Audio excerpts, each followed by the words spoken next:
आज आप देखिए नीतीश बाबू का देखिए बड़ा बड़ा बैनर लगा हुआ, एक नरेंद्र मोदी जी का सामने बैनर लगा हुआ, लालू जी का सामाजिक न्याय का, समाजवादियों का रिफॉर्म बड़ा नहीं होता तो कोई पिछड़ा का बेटा मुख्यमंत्री बन जाता है। जी लालू जी का देन है। बिल्कुल, इस बात से कोई इनकार कर सकता है? आप बताइए ना, नरेंद्र मोदी जी जिस कास्ट से बिलोंग करते हैं, पहले क्या परसेप्शन था लालू जी के सरकार के पहले कि मैया क्या कहती थी कि जाना तो उधर से जतरा खराब हो जाएगा, मुंह मत देखना। असली हाइड्रोजन बम तो जीतनराम मांझी जी चला दी है और कह रहे हैं कि इस बार मेरा दाल नहीं गला। दरअसल ये कहना चाहते हैं कि इस चुनाव में मेरा दाल नहीं गला। ये चुनाव, ये खेला जो है, हमको लगता है 2005 के समय से ही लोग जो है खेला खेल रहा है। बुलडोजर जो है सिर्फ गरीब गुरबा के घरों पर नहीं चल रहा है। ये जो है भारत के जो लोग हैं, बिहार के जो लोग हैं, देश के जो लोग हैं, उनके वोटिंग राइट को किस प्रकार छीना गया। नीतीश जी, अब मोदी जी का छोड़ दीजिए, मोदी जी का हनुमान भी इस पर नहीं बोल रहे हैं। जीतनराम मांझी ने जो है कहा है कि देश का जो हर सांसद विधायक है वो कमीशन लेता है। हमने भी अपने विधायकों को कहा है कि 10% ना सही 5% जो है तसल्ली है।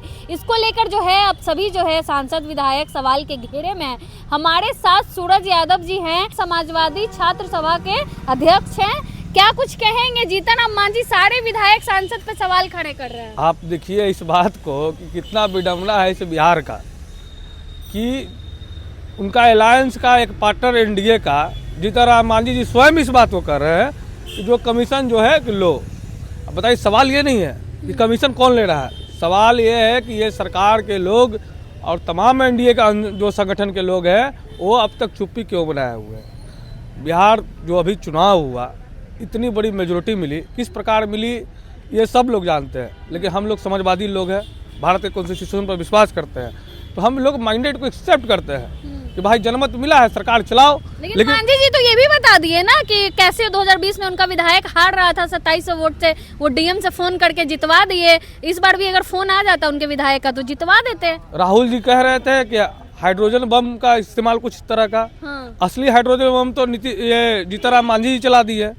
कि आप बताइए कि अभी भी निर्वाचन आयोग जो है चुप्पी बनाया हुआ है। एक बिहार सरकार का बड़े नेता, बिहार का बड़े नेता और जो है दिल्ली का मंत्री इस तरह का बात कर रहे हैं और जो है निर्वाचन आयोग का अभी तक कोई सफाई नहीं आया है।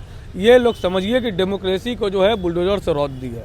बुलडोजर जो है सिर्फ गरीब गुरबा के घरों पर नहीं चल रहा है। ये जो है भारत के जो लोग हैं, बिहार के जो लोग हैं, देश के जो लोग हैं, उनके वोटिंग राइट को किस प्रकार छीना गया और कह रहे हैं कि इस बार मेरा दाल नहीं गला।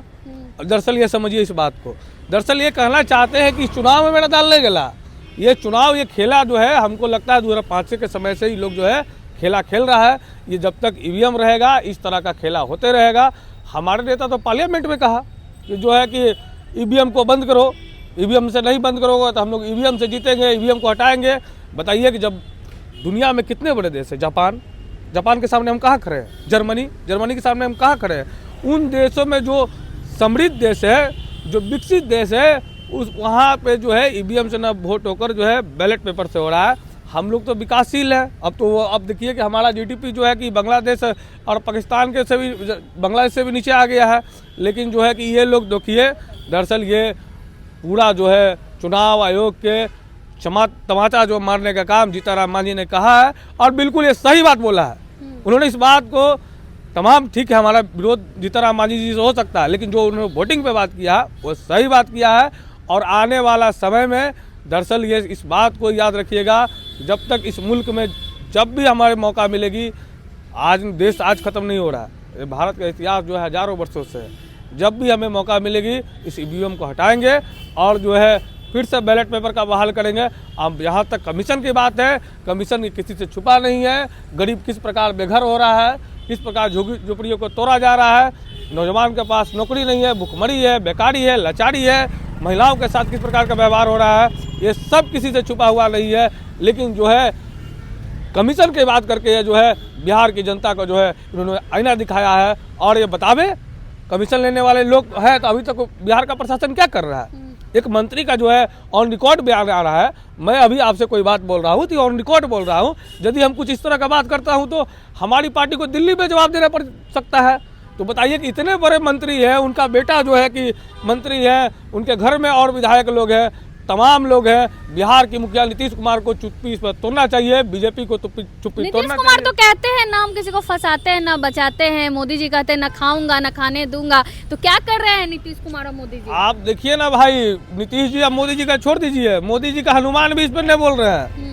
वो भी जो है, ये लोग दरअसल देखिए, ये लोग आपसी का बात जो है, ये समाज में जो नकारात्मक बात है, इस तरह के लोगों को किस प्रकार जो है घूस फरोश किए हुए हैं, सारा का सारा जो है ये जो है बिहार की जनता को अपमान कर रहे हैं कि तुम लोग रोटी के लिए मर रहे हो, हम कमीशन के लिए मर रहे हैं, मर दोनों रहा है। हाँ, लेकिन इन मुद्दों पे जब आप बात करेंगे तो भटका के आपको लालू यादव पे ले जाया जाएगा, बोला जाएगा कि उनकी संपत्ति जो है वो पाप की कमाई है, उस पे कब्जा करेंगे, बुलडोजर चलेगा, उस पे स्कूल खुलेगा, इस पे क्या कहेंगे? आप समझिए ना इस बात को। अभी आप एक दरोगा, एक बढ़िया जो बड़ा बहू कोई कार्यालय का होगा, तो उसको देखिए कि कितना आलीशान मकान बना लिया है। जो व्यक्ति 15 साल शासन में रहा हो, जो व्यक्ति कई बार MP MLA रहा हो, जो व्यक्ति दोनों सदन का जो है कि उनकी राबड़ी देवी विधान परिषद के सदस्य रही हो, जिनका पुत्र जो है डिप्टी CM रहा हो, नेता प्रतिपक्ष रहा हो, जो केंद्र सरकार में रेल मिनिस्टर रहा हो, पार्टी का जो है राष्ट्रीय अध्यक्ष रहा हो, और तमाम तरह के जो है, उस व्यक्ति का एक घर बन गया तो ये लोग छाती पीट रहे हैं। दरअसल इस बात को समझिए, दरअसल ये स्कूल खोलने की बात नहीं करते हैं। बिहार में तो 2000 स्कूल बंद कर दिए, सरकार का डाटा है भाई, अभी परसों का अखबार में निकला था। पाप की कमाई है, लालू यादव की पाप की कमाई से वो सब बना हुआ है। पाप की कमाई से तो ये पूरा बिहार में जो सोशल जस्टिस की हवा है, दरअसल ये जो भी किसने बोला है ये बात, किन्होंने ये बात को बोला? वीडियो के हैं, MLC है नीरज कुमार, कह रहे पाप की कमाई। अरे नीरज कुमार क्या बोलेंगे, उन्हीं के पुरखे से तो हमारी लड़ाई हुई है, उन्हीं से तो हमने सत्ता को जो छीना था जबरन, जो है कि वो उनके गिरबान से हमने सत्ता को लाकर जो है कि बिहार के अंतिम व्यक्ति के पास पहुंचा देने का काम किया, तो उनको तो टिसबाजी है। मैं उनके साथ सहानुभूति रखता हूं, वो आज तक टिस नहीं रहेगा। लालू जी अब तो 90 और इधर कितना हुआ, 35 साल हुआ, अभी जो है 350 वर्ष तक लालू प्रसाद यादव को एलिट क्लास का लोग नहीं भूल सकता है, द्विज लोग नहीं भूल सकता है। लालू जी ने उनको जो है, जो उनका जो प्रभुत्व था समाज में, उनके चूल्हे हिला के रख दी थी। वो दर्द इस बात की पीड़ा है कि कैसे जो है कि वो जो नीचे वाला गंजी था ऊपर आ गया, जो कुर्ता जो था नीचे चला गया था। पीड़ा इस बात की है कि जो ये मठाधीश बन के घूम रहे थे, आज आप देखिए नीतीश बाबू का देखिए बड़ा बड़ा बैनर लगा हुआ, एक नरेंद्र मोदी जी का सामने बैनर लगा हुआ। लालू जी का सामाजिक न्याय का, समाजवादियों का रिफॉर्म बड़ा नहीं होता तो कोई पिछड़ा का बेटा मुख्यमंत्री बन जाता है। जी लालू जी का देन है। बिल्कुल, इस बात से कोई इनकार कर सकता है, इस बात से कोई इनकार करता है तो वो झूठ बोलता है, वो अपना जो है कि ईमानदारी से इस बात को नहीं करता है। लेकिन जो समय आएगा, इतिहास लालू प्रसाद यादव जी के साथ न्याय करेगा। दुनिया में कहीं भी क्रांति हुई है, नेल्सन मंडेला हो, अब्राहम लिंकन हो, चाहे दुनिया में चाहे बुद्ध हो, तमाम लोगों को प्रताड़ना झेलना पड़ा है, क्योंकि क्रांति जो है अपने अगुआ को खा जाती है। लालू प्रसाद यादव, इस बात को मैं ऑन रिकॉर्ड कर रहा हूँ कि लालू जी जो रहे हैं सामाजिक न्याय के सबसे बड़े पहरेदार और अगुआ रहे हैं, और आने वाला समय में जो है इनकी प्रासंगिकता जो है और बढ़ेगी। आने वाली नस्लों को विश्वास नहीं होगी इस तरह का बिहार और इस तरह के भारत में, जो है कि दलित कुर्सी पर नहीं बैठता था, पानी नहीं पीता था, चप्पल उठा के चलता था, उसको मुख्य धारा में लाने का काम किया। आज हो सकता है कुछ लोग दिग्भ्रमित हो जाते हैं, ये जो आजकल जो आपका ये ट्विटर है, व्हाट्सएप चलता है, फेक ID के वजह से, फेक वीडियो के वजह से लोगों को भ्रमित करने का काम करते हैं। लेकिन इतिहास जो है अपने नायक के साथ न्याय करेगा, और उस समय जो है जो लोग आज उनको कह रहे हैं, उनको जो है अपना जो बातों को जो होगा शर्मिंदगी होगा, और नायक हमारे बीच में नहीं होगा। लेकिन उनकी जो तमाम दस्तावेज है, तमाम जो भाषाएं हैं, तमाम जो उन्होंने काम खड़े हैं, और देखिए कि 90 के पहले का क्या स्थिति होगा, आज स्थिति जो है बिल्कुल बदल गई है। आज तो मैं तो कहा ना कि दिल्ली का हुकूमत हो चाहे पटना का हुकूमत हो, दोनों का दोनों जो है, आप बताइए ना, नरेंद्र मोदी जी जिस कास्ट से बिलोंग करते हैं, पहले क्या परसेप्शन था लालू जी के सरकार के पहले, कि मैया क्या कहती थी कि जाना तो उधर से जतरा खराब हो जाएगा, मुंह मत देखना। अरे मैं मानता हूं कि भारत का सौभाग्य है, एक पिछड़ा का व्यक्ति बेटा जो है कि भारत का प्रधानमंत्री बना सामाजिक न्याय आंदोलन के बाद, लेकिन भले वो RSS के इशारे पे काम कर रहा है, ये गलत है। लेकिन एक पिछड़ा का बेटा बना, इस बात को हम लोग को खुशी हुई थी।